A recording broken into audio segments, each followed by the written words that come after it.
Alright, so andito tayo sa Honda Motorista Motors, San Pedro, Laguna. Katabi lang siya ng Wheeltech. So we are here to pick up our ADV 160. So first ride natin sa ating bagong ADV 160.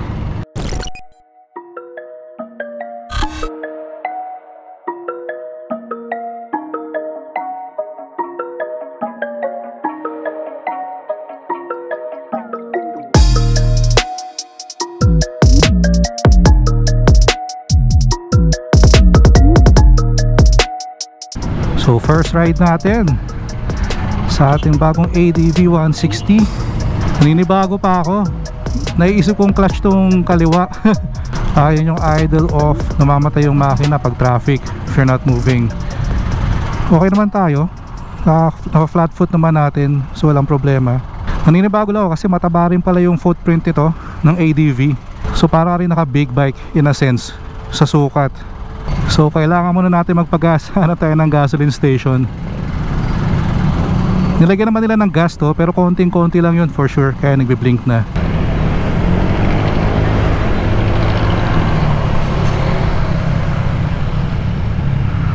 Parang nahihinaan ako sa preno sa harapan.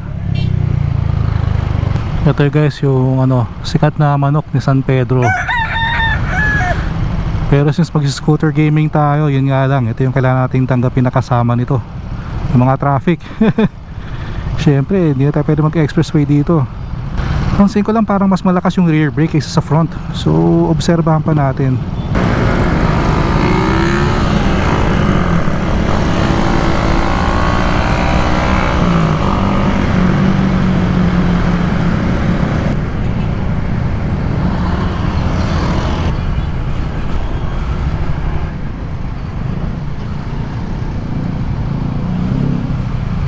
Alright, so magpapagas lang tayo sa 95.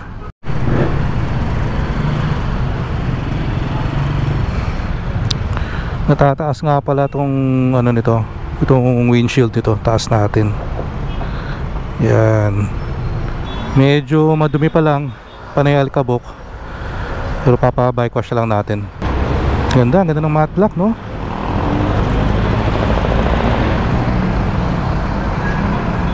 Tsaka na natin tanggalin itong plastic ng windshield, baka magasgasan eh. Alright, so full tank na tayo.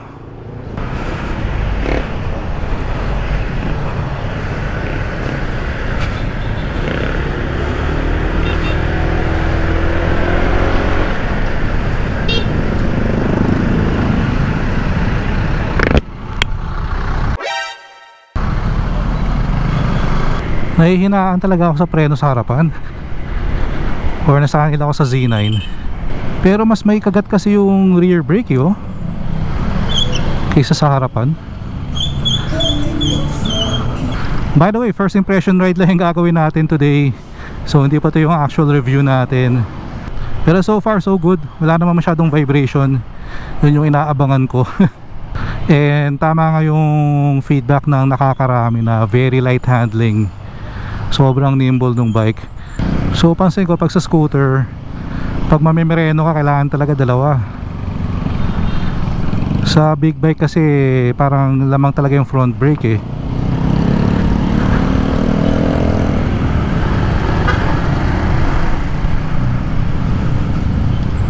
May arangkada naman siya.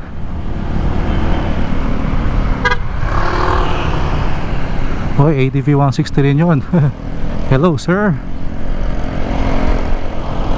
Yan, pwede rin naman mag-relax position yung paa natin. Hindi lang tulad sa NMAX. Pero pwede na rin, not bad na rin.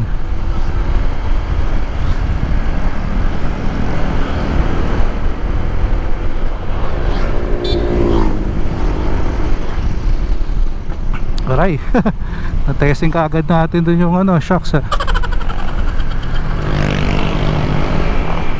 And by the way, sa mga nakasubaybay sa atin, pretty sure na baka iba sa inyo curious kung paano natin napili tong ADV 160. Kasi nga hirap na hirap tayo mamili between NMAX and ito sa ADV. I'll be creating a separate video for that. Talagang natin, ililista natin isa-isa ano yung mga naging basis natin sa pagpili ng ADV over NMAX. Speaking of NMAX, hello sir.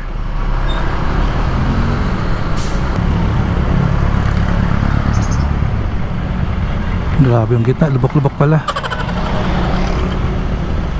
Karamihan din pala na nakikita ko naka ADV, nagkakabit sila ng handlebar riser. So for us, observe muna natin kung kailangan ba natin. Mukhang relax naman tong arms ko, may bend naman, hindi naman fully stretched. Ang bilis din mag-activate ng idle stop eh. Parang a few seconds before stopping, yeah, namamatay kagad yung makina. Sobrang dumi lang niya. Sabi rin pala sa akin kanina, wag muna ako magkabit ng accessories like aux light para daw hindi ma-void yung 2-year warranty. Eh, yung pa naman yung una kong gustong pakabit, aux light, kasi nga medyo mahina yung mata ko sa gabi. Yun ang kailangan ko masanay, na pag namemereno ka, kailangan yata dalawa talaga pag sa scooter.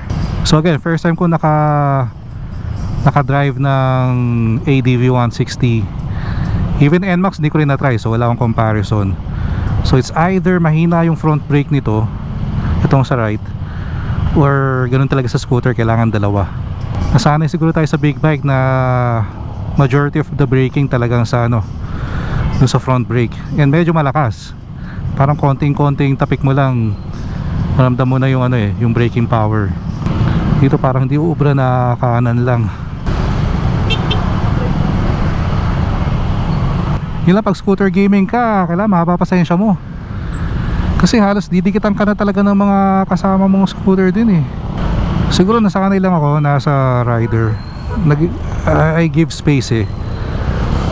Pero grabe, hindi uso ang space sa atin.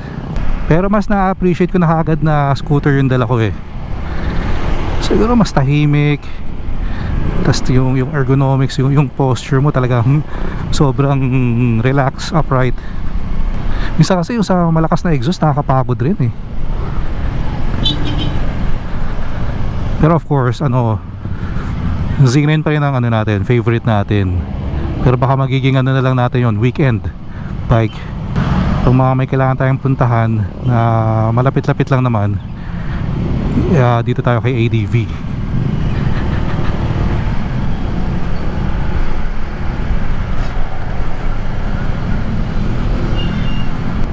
Oo, para maramdaman mo yung kagat ng brake, dapat dalawa. So ganun ba talaga yun? Alright, pero pagtatanong-tanong natin sa group din para sigurado.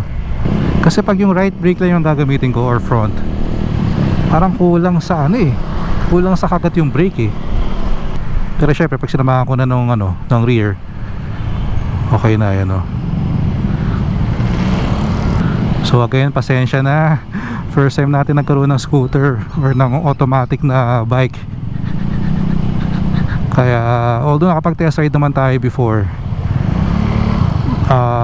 hindi naman matagalan yun.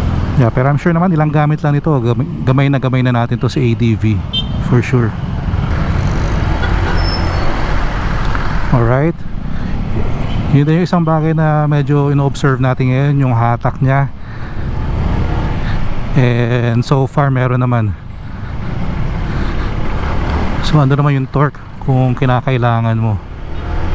Ang bilis lang pala ng biyahe rin eh, matraffic lang. Pero to, South Park na, palabang na tayo. Dito yung Kawasaki eh, dito banda.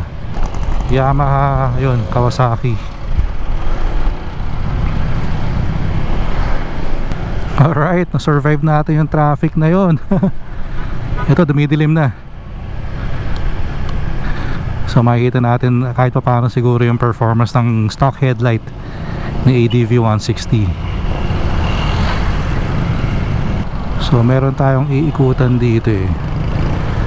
Alright, hindi ko lang masyado ganun kakabisado, pero dito na tayo to be sure. Same lang naman pala eh.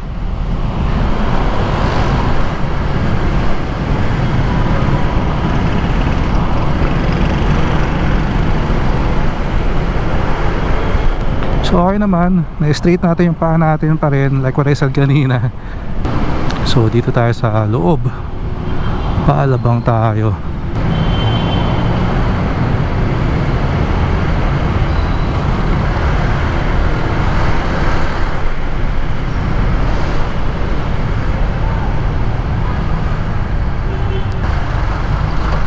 Oh, okay yun ha.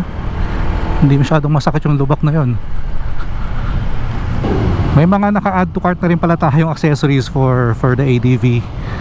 Unang-una na dun yung ano, yung side stand enlarger.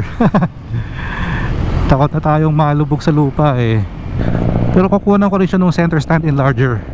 Ano pa ba? Of course, yung ano, parang screen protector nung panel. And quad lock and vibration dampener. Siyempre kailangan natin yan. Madali tayo maligaw eh. Pero wala akong balak maglagay ng mga crash guard. Kasi ano eh, more on touring setup yun. Hindi yung target ko eh. Gusto ko medyo sporty pa din. Kaya even yung Oxlite na balak kong ilagay sana, yung maliliit lang, yung nasa ilalim lang ng headlight, hindi yung nasa labas na malalaking ano, Oxlite. Gustong gusto ko rin yung panel nito eh. Para siya yung sa ano, CB650R. Kahit pa paano, sanay naman tayo sa service road gaming. Kasi nag MT-03 naman tayo dati. Ano kasi yun, yung MT-03 is 321cc. Nabitin pa eh no. So hindi pa siya expressway legal.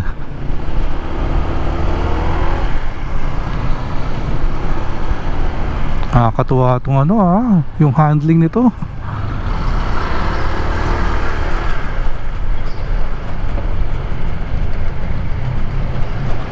Grabe kalsada dito lubak-lubak eh. So yun, na-appreciate natin yung suspension ni ADV.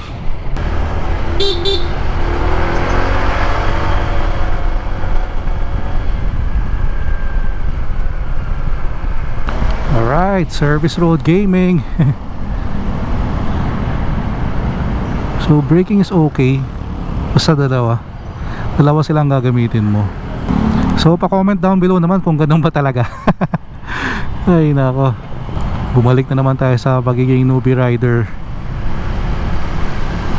Pero ilang ride lang to, for sure gamay na natin to. But since naka GoPro nga pala tayo, so I'm not sure kung ano yung kita ngayon. Sana maliwanag para sa inyo guys. Kaya hopefully makapag-upgrade sana tayo soon sa Insta360 Ace Pro para makapag night ride din tayo or ma-appreciate nyo yung content natin paggabi. Kasi pag nag-i-edit ako ng footages ko ng medyo madilim na, hindi rin ako natutuwa eh.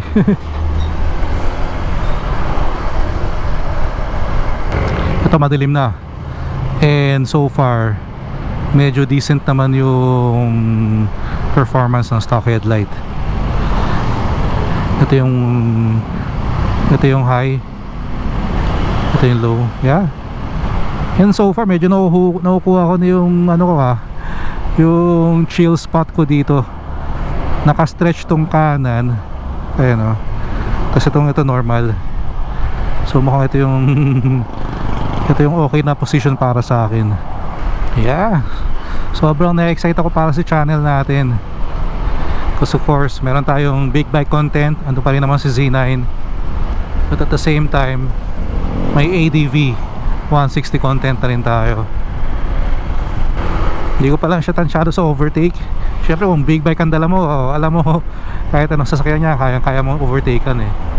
Dito kailangan natin gamayin pa para alam natin kung kailan kaya, kung kailan ka mabibitin, you know. Alright. So again, maraming salamat sa mga nag-join sa atin today. Bagong milestone sa atin to. Marami na tayong pinaplanong content featuring tong ADV 160, so watch out for it. So kita-kits tayo sa next one.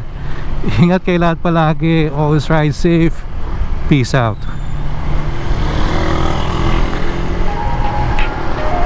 Break nga pala yun.